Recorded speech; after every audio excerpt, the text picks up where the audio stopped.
예수님께서 예루살렘에 입성하신 후 가장 먼저 하신 일이 성전을 둘러보는 일이었습니다. 예수님께서 특별히 성전에 관심이 많으셨는데 성전에서 많은 사람을 만납니다. 대제사장과 서기관들과 장로들이 예수님께 찾아 나왔고 또 얼마 후에 바리새인과 헤롯 땅 사람들도 예수님을 찾아 나옵니다. 부활이 없다고 주장했던 사두개인들도 예수님을 찾아왔습니다. 그들은 나름 예루살렘에서 이름이 알려진 사람이고 종교와 정치에서 영향력을 발휘했던 사람들입니다. 그들은 예수님께 나와서 권위에 대하여, 세금에 대하여, 부활에 관하여, 또 계명에 관한 이런 질문들을 했습니다. 성전 안에서의 사람들의 관심은 자연스럽게 이들 지도자를 향하여 쏠렸을 것입니다. 그런데 예수님께서 성전을 떠나시기 전에 마지막으로 제자들에게 주목하게 한 사람은 그들 가운데 아무도 없었습니다. 놀랍게도 예수님께서 제자들에게 주목하라고 한 사람은 가난한 한 과부였습니다. 그 여인은 이름도 기록되어 있지 않습니다. 무슨 말을 했는지도 모릅니다. 그녀가 성전에서 한 것은 단지 헌금함에 작은 동전 2개를 넣었을 뿐입니다. 그런데 예수님의 시선은 바로 그 가난한 과부에게 머뭅니다.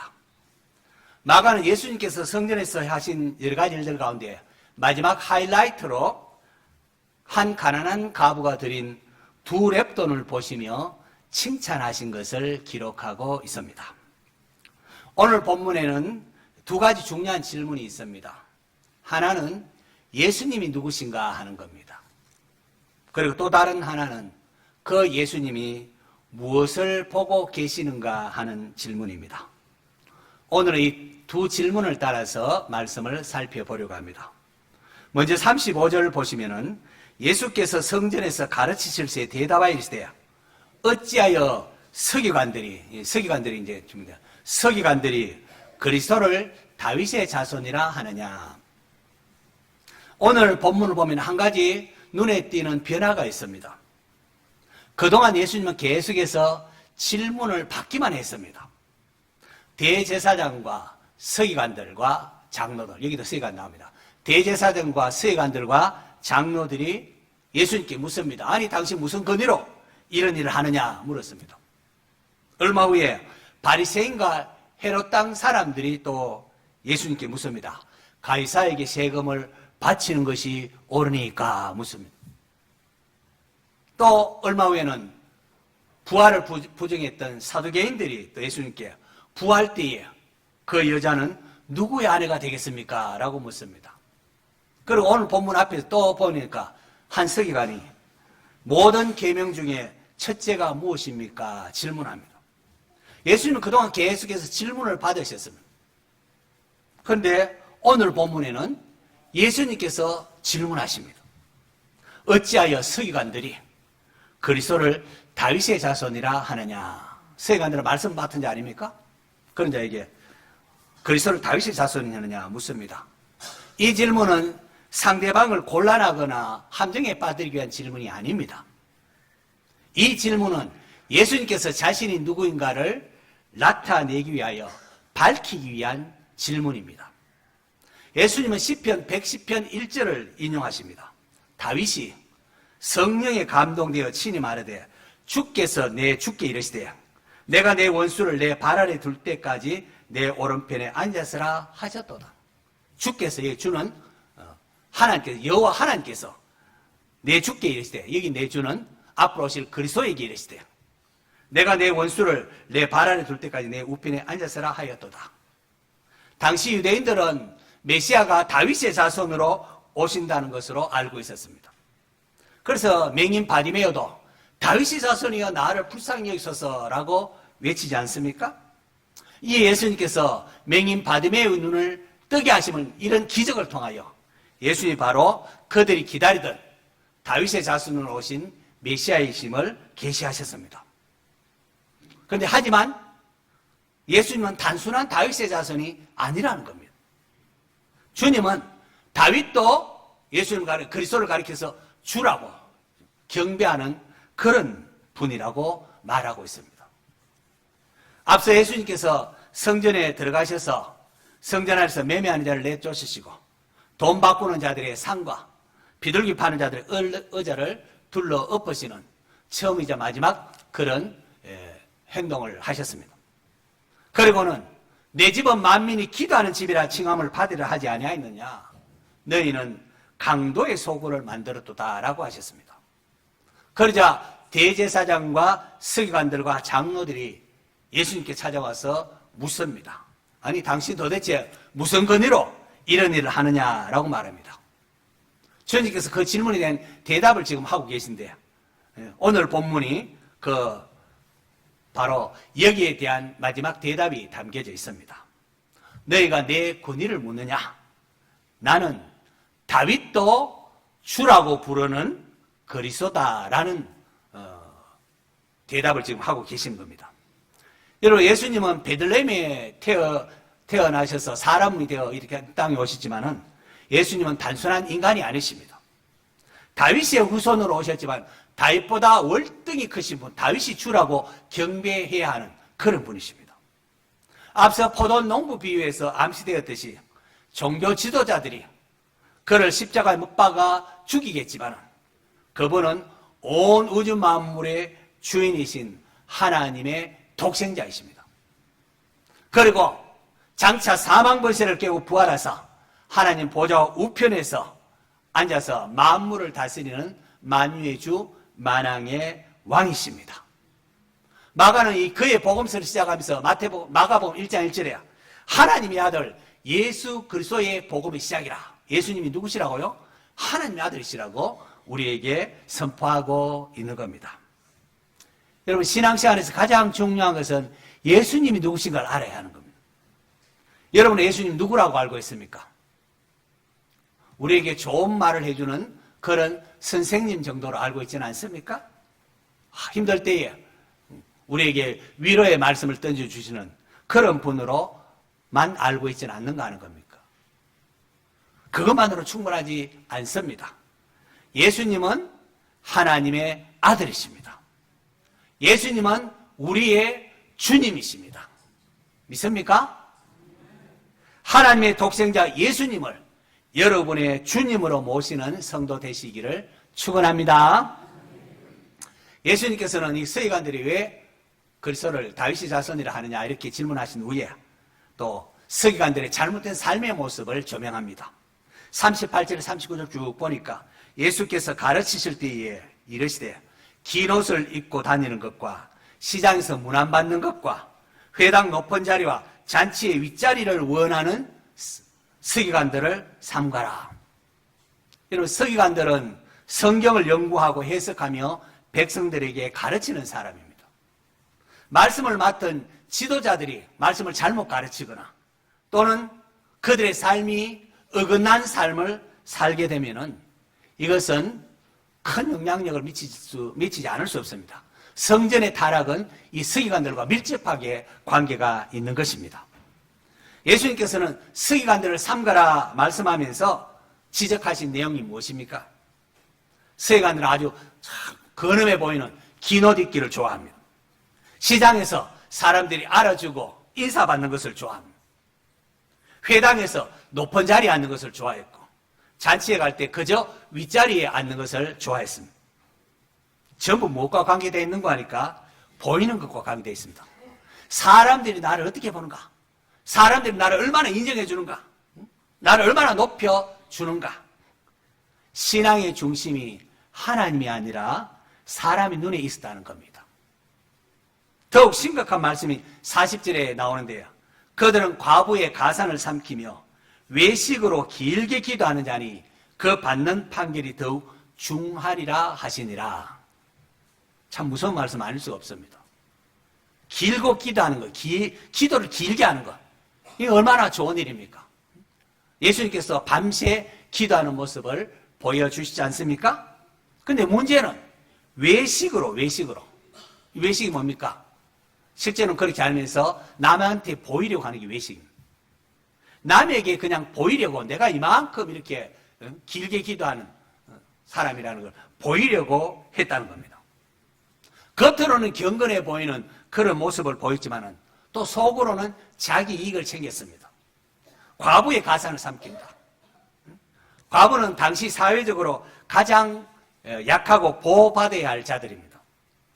하나님의 사랑, 이웃 사랑을 담고 있는 율법을 가장 잘하는 서기관이 누구보다도 보호해야 될 과부를 보호하기는커녕 자기가 가진 지식을 가지고 오히려 그의 재산을 삼키려고 했다는 겁니다. 그래서 예수님께서 단호하게 말씀하시기를 그 받는 판결이 더욱 중하리라고 하십니다. 야고보서 3장 1절 말씀이 떠오릅니다. 내 형제들아, 너희는 선생된 우리가 더 큰 심판을 받을 줄 알고 선생이 많이 되지 말라. 말씀을 받고 가르치는 것, 지도자의 책임이 얼마나 중요한가를 말씀하고 있는 겁니다.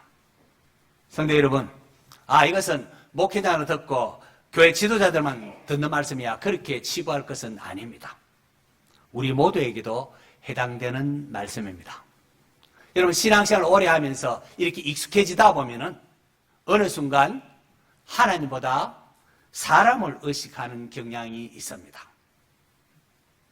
하나님 앞에 나와서 하나님 앞에 내 마음을 포하고 하나님의 위로를 받고 그렇게 해야 되는데 하나님은 제쳐놓고 내가 교회 나온 지 얼마 됐는데 사람이 나를 알아주느냐, 내가 이만큼 했는데 왜 아무도 나를 몰라주느냐, 저 사람보다 내가 더 많이 봉사했는데 왜 나를 인정해주지 않느냐. 하나님보다 사람에게 보이려고 하는 이런 모습으로 변할 수 있다는 겁니다.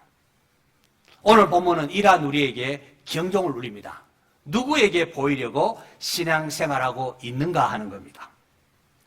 여러분 어떻습니까? 사람이 알아주지 않아도 괜찮습니까?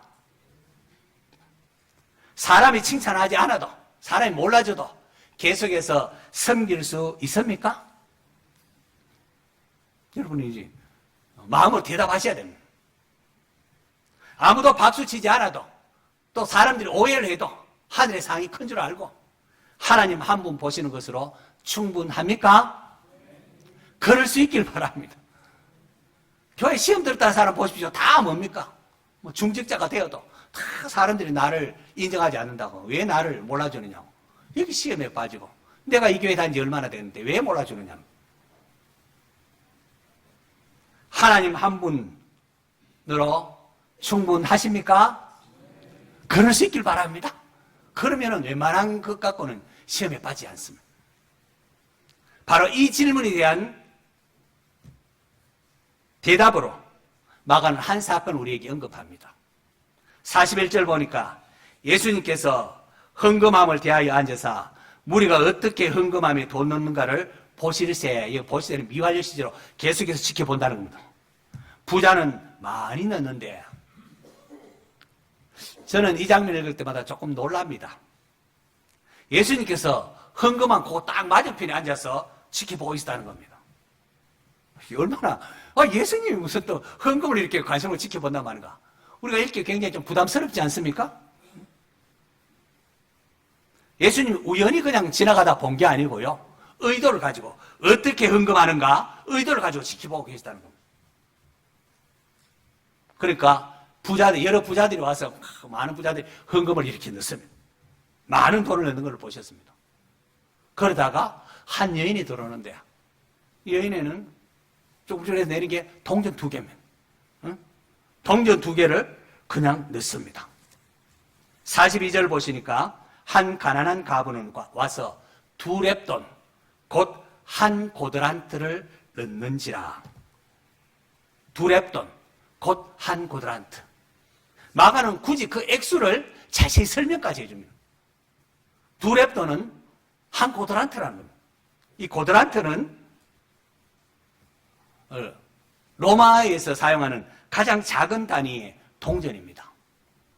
이렇게 이제 로마에 있는 사람들이 이해할 수 있도록 한 고드란트 하는 걸 통하여, 이런 것들을 통하여 마가복음이 로마인을 대상으로, 로마에 있는 성도들 대상으로 기록한 복음서겠구나, 그렇게 이제 추측들 하는 겁니다. 2렙돈, 한 고드란트는, 이 가치는 아스타리온의 8분의 1에 해당합니다. 예수님께서 참새 2마리가 한 아사리온에 팔리지 않느냐 했는데, 그걸 생각하면은 두렙돈은 참새 한 반마리, 참새 요 한 마리도 사지 못하는 적은 양의 돈이라는 겁니다. 많은 부자들이 큰 돈을 넣는데 한 과부가 작은 동전 2개를 넣었습니다. 사람들이 볼 때는 이게 누가 관심을 가지겠습니까? 그런데 그걸 누가 보셨다고요? 다윗이 주라고 일컫는 예수님이 지켜보고 계셨습니다. 43절 보니까 예수님께서 제자들을 부릅니다. 제자들을 이리 오라고 막 부릅니다. 너희 와서 이 여인을 봐라. 여러분, 성전에서 볼 게 얼마나 많습니까? 참 화려한 옷을 입은 대제사장들, 또 긴 옷 입은 서기관들, 그들이 입은 화려한 옷들, 웅장한 건물, 많은 부자가 또 큰 헌금, 와, 대단하다. 그런데 예수님께서 제자들에게 보라고 한 것은 그런 것이 아니라 이 가난한 과부 한 사람이었습니다. 그리고 말씀합니다. 이 가난한 과부는 헌금함이 넣는 모든 사람보다 많이 넣었도다. 아마 제자들이 놀랐을 겁니다. 아니, 예수님 무슨 말씀하십니까? 어떻게 이 여인이 제일 많이 넣었습니까? 방금 조금 전에 부자가 많은 돈 넣은 거 보지 않았습니까? 하지만 예수님의 계산은 달랐습니다. 그들은 다 풍족한 중에 넣었거니와 이 과부는 가난한 중에 자기의 모든 소유 곧 생활비 전부를 넣었느니라 라고 하십니다. 여러분, 예수님께서는 과부가 드린 그 두렙돈이 여인의 생활비 전부라는 것을 알고 계셨습니다. 주님은 그 여인이 과부라는 사실도 알고 계셨습니다. 그리고 그녀가 낸 두렙돈이 그녀가 낸 생활비 전부구나 아셨습니다. 이것이 가난한 사람에게는 얼마나 위로가 되겠습니까? 사람은 모를 수 있습니다. 내가 어떤 형편에서도 이렇게 지금 봉사하고 있는지 사람은 모를 수 있습니다. 내가 얼마나 어려운 가운데서 신앙생활하고 있는지 모를 수 있습니다. 그러나 누가 아신다고요? 주님은 아십니다. 아무도 보지 못해도 예수님은 다 보고 계십니다. 그런데 말입니다. 저는 이 대목에서 이런 생각이 들었습니다. 이 본문 가지고 계속 묵상하는 가운데에 제 마음에 이런 말이 있어요. 주님, 저는 풍족한 중에 드리는 부자가 되고 싶어요. 이것이 저만의 생각일까요, 여러분? 하나님, 저는 풍족한 중에, 하나님 나한테 돈 벌면 풍족한 중에 얼마 칵 떼주는 이런 부자가 되고 싶어요. 여러분 어떻습니까? 여러분은 그렇지 않습니까? 우리들 대부분은 풍족한 중에 드리는 부자가 되고 싶습니다. 알고 보면. 기도는 하나님과 나와 할 때 굉장히 정직한 부분을 했지 않습니까? 우리 기도 대부분, 목사님 기도해 주세요 하는 대부분 보면은 대부분 기도가 사실 이렇습니다. 하나님, 나에게 풍족하게 부어주십시오. 그럼 내가 조금 얼만큼 하겠습니다. 뭐 이런 거거든. 그런데 보십시오. 주님의 시선이 머문 곳은 놀랍게도 가난한 과부의 두렙돈이었습니다. 이 사실이 마가복음이 기록될 당시 힘겹게 살아가고 있는 로마에 있는 가난한 성도들에게 얼마나 위로가 되었을까요? 여러분, 이것이 우리 보고 가난하라는 얘기가 아닙니다, 여러분. 가난을 미워하는 것도 아닙니다. 부에도 자랑하지 말고 마음을 너그럽게 하고 선한 일 하기에 힘쓰고 정함이 없는 재물에 마음을 두지 말고 하나님께 두라는 겁니다. 가난하다고 낙심할 필요가 없다는 겁니다. 가난해도 얼마든지 주님 기쁘시게 할 수 있다는 겁니다. 저는 이 백화점 아울렛이나 또는 이렇게 상점에 가서 물건을 살 때에 먼저 이렇게 태그, 가격표부터 이렇게 보곤 합니다. 자녀들이 있을 때는 가급적 그런 모습을 보이지 않으려고 합니다. 자꾸 가격표 보는 모습, 우리 부모가 가격표 보는 모습 보면은 감수성 강한 우리 자녀들이 우리는 가난하고 못 살아 이런 부정적인 생각이 들까봐 조심을 이렇게 합니다. 이것을 사실은 좀 더 일찍 알았어야 하는데 제가 캐나다 밴쿠버에서 유학하고 유학생이 가진 돈도 없지 않습니까? 그래서 가게 가면 꼭 할인하는 거. 몇 프로 할인하는가? 내 취향보다도 몇 프로 할인하는가? 1+1. 뭐 이런 거 사고 하는 것을 보이곤 했는데요. 사실 자녀들의 교육이 돈보다 더 큰 가치관을 가지고 있다는 것을 생각하면은 지금은 사실 조금 조심을 합니다. 그래도 눈치 빠른 자식들 다 알기는 알 겁니다. 과부도 여러분 그러지 않았을까요? 가난할수록 늘 돈에 신경이 가기 마련입니다. 음식 먹어도 지금 값이 얼마나 할까? 사람들이 보기에는 하찮아 보이는 두랩도 거부 있으나 마나하는 거 아닙니까? 하지만 과부에게는 생활비 전부였습니다. 두랩돈으로는 참치 한 마리도 살 수 없는 그런 돈입니다. 이것으로 뭐 성전에 드렸다고 한들 성전 집기 사는데 뭐 얼마나 도움되겠습니까? 그럼에도 가난한 과부는 갈등했을 겁니다. 이것 가지고 헌금할 건가? 아니면은 한 움큼 가루라도 사서 집에 가서 먹을 것인가? 가난의 체험이 나옵니다, 여러분. 이 본문을 더 가려고 하면은 가난의 체험은 이 본문이 보입니다. 과부가 갈등할 때에 주님의 마음도 쿵덕거렸을 겁니다. 여인이 어떤 선택을 할까? 주님이 쿵덕거리며 여인을 지켜봅니다. 마침내 여인이 그것을 주님께 드릴 때에 주님의 눈에는 눈물이 있었을 것입니다. 저는 그게 보이는 것 같습니다. 주님은 그 여인을 통하여 영광을 받으셨습니다. 그것이 얼마나 주님의 마음을 기쁘게 했던지 주님은 막 제자들을 불러 모읍니다. 야, 이리 모여, 이리 모여. 그리고는 외칩니다. 봐라, 이 가난한 과부가 헌금함이 는 많은 사람들보다 제일 많이 헌금했다고 그렇게 말씀하십니다. 이 가난한 과부의 그 두랩돈을 보신 주님은 자기의 몸을, 자기의 생명을 우리를 위하여 내어 주십니다.